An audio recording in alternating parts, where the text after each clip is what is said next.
Recently, a follower shared an account with me that touched me deeply.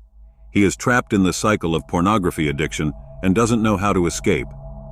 Have you ever felt this way, struggling with something that seems to be taking over your life? In this video, we will talk openly about this problem that affects so many people in silence and explore together ways to overcome this challenge.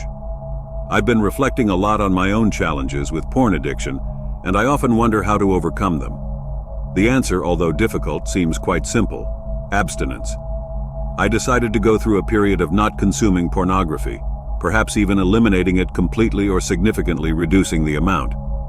I know this can be complicated and subjective, but I recognize that it is a real problem that I need to face. I feel discouraged and sometimes even cheated, as if a natural stimulus is constantly in front of me, and I simply gravitate towards it, just like anyone would when something triggers their dopamine system. Now I feel exhausted, stuck, and not knowing what to do. I don't believe I can solve all of this alone, but I know it's important to have an open conversation about it.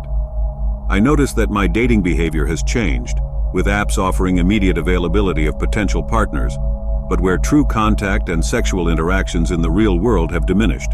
Ideally, it would be useful to enlist the guidance of experts, psychiatrists, psychologists, to better understand this situation. I don't see myself struggling with addictions like coffee or energy drinks. These are not problems that destroy lives or cause sexual dysfunction. My concern is that I am so attuned to certain dopamine dynamics related to pornography that I no longer feel aroused or know how to handle intimate interactions in real life, which even leads to erectile dysfunction. I remember the first time I saw a pornographic image when I was young. It was just a picture of someone with a nipple showing, and that was the most exciting thing in the world to me. Now that wouldn't have the same effect. I noticed that my arousal cycle has changed in recent years due to the availability of pornography, and the fact that real-life sex has become more extreme in an attempt to keep up with the expectations set by it. It's challenging when I hear that only the top 10% of men are having the most sex, while about 50% of men have not had sex in the last year. So how can I abstain from masturbation and pornography without a viable alternative? I'm not here to dictate what I should or shouldn't do, but perhaps I can think of ways to channel this behavior into healthy romantic and sexual interactions, assuming I'm old enough and mature enough to do so. I'm coming to the conclusion that pornography does more harm than good, especially when I think about my relationship with my partner. We've been together for 5 years, and watching porn frequently doesn't improve my performance in the bedroom. In fact, I believe that just as improving at any skill requires practice, the best way to improve my intimate interactions is in the context of a healthy relationship with open communication. I realize that it is essential to cultivate healthy dating behaviors and real-world experiences. We live in an era where a lot of information comes via the internet, in a scenario of low effort and high dopamine. If I want to find something, I just search, which can be problematic. Ultimately, this requires self-regulation mechanisms. There is no way that legislation can prevent me from having access to certain things, because I will always find a way. If I'm regularly consuming intense porn, the kind that releases high levels of dopamine, I know that this spike starts to subside over time. It becomes lower and lower, and the dopamine trough after consumption becomes deeper and longer. This means that it is very likely that I will seek increasingly intense experiences to try to return to the initial state of arousal. Therefore, pornography that was previously highly stimulating no longer causes the same effect. Furthermore, when prolactin increases, it tends to create a state of demotivation, a kind of moderate lack of dopamine. Biologically, this makes sense. After ejaculation, the idea is that we don't copulate repeatedly in a short space of time. The length of the refractory period is highly individual, determined by age and other factors. In the typical scenario, I'm at home watching intense porn that stimulates dopamine. I can be excited or not. I can decide to act on that excitement or not. But over time, this content has less and less effect, and I realize that none of this necessarily translates into healthy human interactions in the real world. Pornography is very different from real sexual relations. But first of all, I have some news that you didn't expect. I am Laert, and if you are ready to transform your life and raise your energy to levels never before imagined, the Semen Retention Success Path is the definitive guide you have been waiting for. I studied the 6 biggest topics on seminal retention and put it all together in an audiobook full of valuable information for your personal development. At over 2 hours long, prepare for a journey of self-discovery and growth that goes beyond the conventional. Imagine unlocking immense vital energy, restoring your vitality and achieving deep and lasting personal development. This audiobook is more than just a source of information. It is a master key that opens doors to a new level of fulfillment and success. And there's more. When you purchase the audiobook, you get a 30% discount on my exclusive ebook called The Art of Semen Retention for Men, with over 20 pages. You will learn powerful techniques for your spiritual evolution, personal development, emotional balance, self-awareness, spiritual connection, and life purpose. As someone who helps people reach the true potential that resides within them, I want to offer you a unique opportunity. I'm launching the new Members tab on the channel. It's your chance to become a great supporter, and with YouTube's exclusive benefits, you'll have special privileges. Your participation will bring great motivation for me to bring even more news to the channel. Don't miss this chance to transform your life and be part of a community dedicated to personal growth. Join us. I have noticed an emerging phenomenon on the internet. Many people, including myself, are questioning whether pornography is dangerous or harmful on forums, podcasts, and YouTube comment sections. What I can say for sure is that any behavior or substance that stimulates a lot of dopamine and is easily accessible without effort is potentially problematic. If I'm struggling with porn addiction, I know I'm not alone. Many people are seeking help and finding ways to overcome this challenge. One of the most effective strategies I have found is to change my environment to create new pathways in the brain and interrupt the negative cycle of relapse. But when it comes to pornography, because of its immediate availability and intensity, with content that can include multiple stimuli, extreme scenarios, and other highly arousing elements, this can be especially problematic. I'm not suggesting that people consume this type of material. In fact, it is important to recognize that such content raises the threshold of what is considered arousing. Before long, I may need increasingly intense stimulation to feel the same excitement. Again, none of this improves my ability to communicate with partners or interact in real situations. Data shows that young people, in particular, are consuming more pornography. This results in bigger dopamine spikes with less effort. In the past, it was common to meet someone, go on a date, and go through a series of steps before getting to physical interactions. This process involved emotional and social investment. This is serious and can be problematic. I understand that there is a lot of judgment around this topic, and people bring different perspectives based on their backgrounds and beliefs. What I can say for sure is that many young people, including myself, face challenges with porn addiction and wonder how to overcome it. The answer is difficult but simple: abstinence. It means going through a period without consuming pornography, perhaps even reducing the amount or eliminating it completely. This is where things get complicated and subjective, and it's almost impossible to discuss this without getting into sensitive areas. But it's a real problem, and I know this because I've heard so many people share their experiences. Personally, I believe that pornography and its easy accessibility are actually harmful to the developing brain. In this context, I have heard that in order to reset our dopamine system and break a pattern of addiction, it is necessary to go 30 days without any interaction with that substance, person, or behavior. Is this correct? Yes, and 30 days is, in my experience, the average time it takes the brain to readjust reward pathways and regenerate dopamine transmission. There is even scientific evidence to suggest this. Some imaging studies show that our brains are still in a dopamine deficit state 2 weeks after using a drug. In a study by Schuckett and Brown, a group of depressed men and alcoholics were admitted to a hospital where they did not receive treatment for depression, but did not have access to alcohol. After 4 weeks, 80% of them no longer met the criteria for major depression. This reinforces the idea that, by depriving ourselves of substances or behaviors with high dopamine release, we allow our brain to regenerate its own dopamine.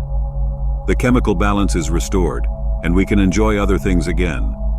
The progressive narrowing of what brings us pleasure eventually expands again. I would like to dissect these 30 days a little more, and also address how someone can stop doing something for 30 days, if that something is a thought. Let's leave that aside for a moment. On days 1 to 10, I imagine I will feel very uncomfortable. Yes, it will be difficult days, to be quite honest. When I remove how little or how much pleasure I get from engaging in a behavior, the pain system goes into overdrive, and nothing seems to make me feel good. Using myself as an example, I'm not in recovery, but I know these 10 days will be miserable. Anxiety, trouble sleeping, physical agitation, and maybe even impulsive anger. It is important that my family and I are prepared for this. I tell myself that it's crucial to know that I will feel worse before I feel better. How long? This is probably the first question I ask. Generally, in my experience, I will feel worse for 2 weeks. But if I can get through the first 2 weeks, the sun will start to shine in the 3rd week, and by the 4th week, I will probably feel much better than I did before I stopped using the substance. It's a difficult task, but you have to commit. Obviously, there are people with addictions so severe that as long as they have access to the drug or behavior, they cannot control themselves. This is why there are higher levels of residential care or treatment. This intervention won't be for everyone, but it's amazing how many people with severe addictions to things like heroin, cocaine, or pornography are able to try this experiment. I'm always amazed at how many are willing, and even more so, how many are actually able to do it.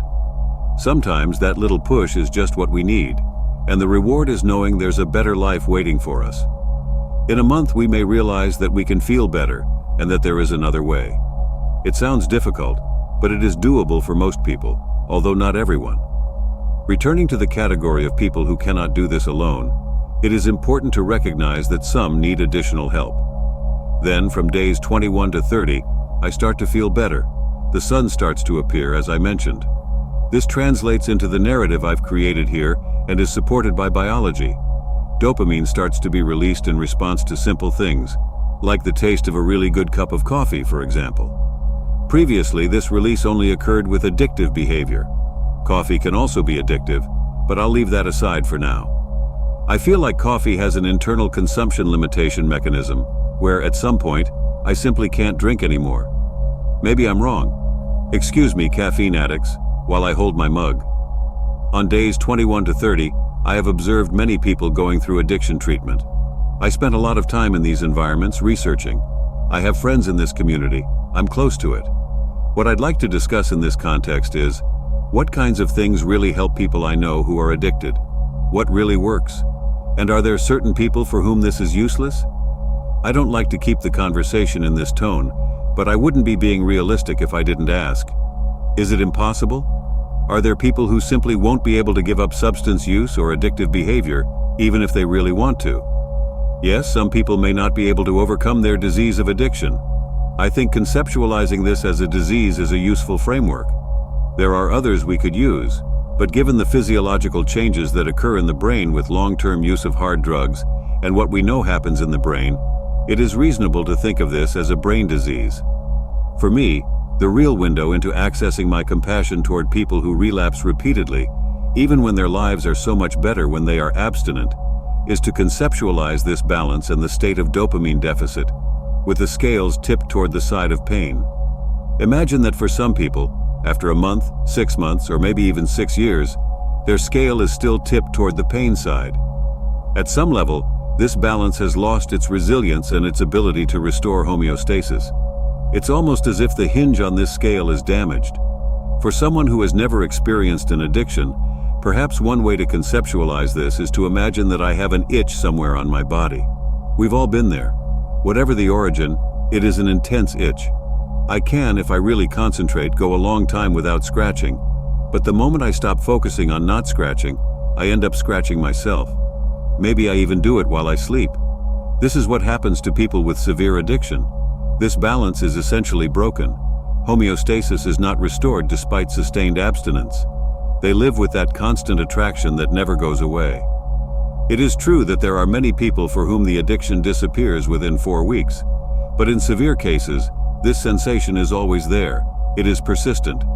The moment I'm not focused on not using, it's like a reflex. I'll do it again. It's not on purpose. It's not because I want to get high. It's not because I value drug use more than my family. It's just that I really can't help it when I have the opportunity, and I'm not thinking about it. I think that's a great description, and I can actually empathize. The way I describe scratching an itch in my sleep, I've done it with mosquito bites in the summer, waking up while scratching. I also have to admit that I found myself reaching for my phone without meaning to, because it's so satisfying, but I catch myself doing it. Of course, I thought, I'm not going to use this. And then I asked myself, what am I doing here? How did I get back here again? I know enough about brain function to understand that we have circuits that generate deliberate behavior and circuits that generate reflexive behavior. One of the objectives of the nervous system is to turn the deliberate material into reflective, so that it does not need to make the decision, because decision-making is a very costly thing, any type of decision. This really helps. I just want to try to weave this dopamine puzzle together.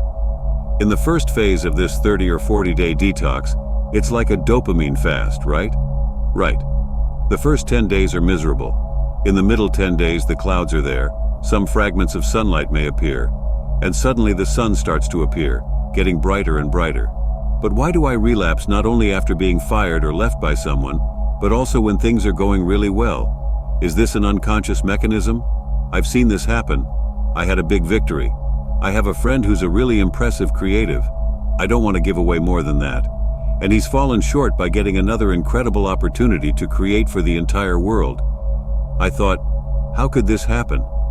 But now I'm starting to wonder if it was the dopamine associated with this achievement that opened the tap in that dopamine system, because it happened at a very positive time in life.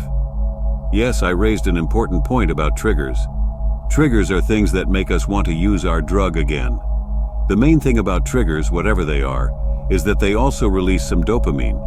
Just thinking about the trigger that I associate with use, or just thinking about the behavior itself, can release this anticipatory dopamine, this little spike. But here's the part that I find really fascinating. This mini spike is followed by a mini deficit state. It goes up and then doesn't return to the baseline, is below baseline tonic levels. That's the desire, right? Thus, anticipation is immediately followed by craving, and it is this state of dopamine deficit that drives the motivation to pursue the behavior again. Many people say that dopamine is not really about pleasure, but about wanting and motivation. It is this state of deficit that leads to locomotion to obtain it. Previously, I described that dopamine is involved in the desire for more, providing the sensation of reward, but also of movement. I have to assume that these things are intertwined in our nervous system with the specific intention that when we feel something good, then we feel the pain, perhaps we don't realize it, and then suddenly we are seeking more of it. I love the way I use the word entwined. That's interesting. Let me just say something that I also find fascinating in my reflection on this topic. There are times when bad experiences in life, loss, any form of stress in many different forms, are a trigger. But there are absolutely times when the trigger is things are going well. And things going well can be seen as the reward. But often what happens is the removal of the state of hypervigilance necessary to keep use under control. It's that feeling of, I want to celebrate, or I want this reward to happen. I want to add more reward to this. It's really fascinating because when I come to this realization about myself, that I'm most vulnerable when things are going well, that's a really valuable insight. So I can put some measures in place, set up barriers, participate in more activities, or whatever I know can protect me. Have you ever imagined what it would be like to live without these invisible chains that bind you? Feel free, in control of your own life and your choices. This is the time to take the first step towards transformation. If this video helped you in any way, leave a like, subscribe to the channel, and don't forget to check out our next video. Together, we can overcome any challenge.